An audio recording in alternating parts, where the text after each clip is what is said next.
Hello. Hello. जी प्रवीण जी के यहाँ से बात हो रही है?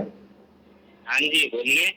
जी सर, मैं भी क्लिनिक से आपके हेल्थ मैनेजर बात कर रहा हूँ। अच्छा अच्छा, क्या नाम है आपका? जी सर, आदित्य।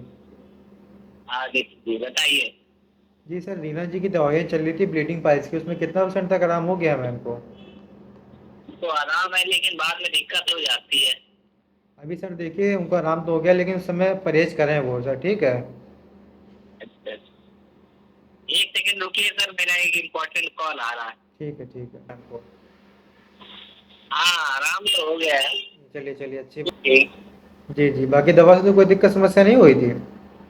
दवा लेने में कोई दिक्कत समस्या नहीं होती। चलिए चलिए, अच्छी बात है। बाकी सब हम लोग के यहाँ से आपको फॉलो के लिए कॉल आता था वीक में? हाँ, कॉल तो आता रहता है। चलिए सर, अच्छी बात है। बाकी अब इनका ध्यान रखिएगा, कोई समस्या रहती है तो बताइएगा। अच्छा, ठीक।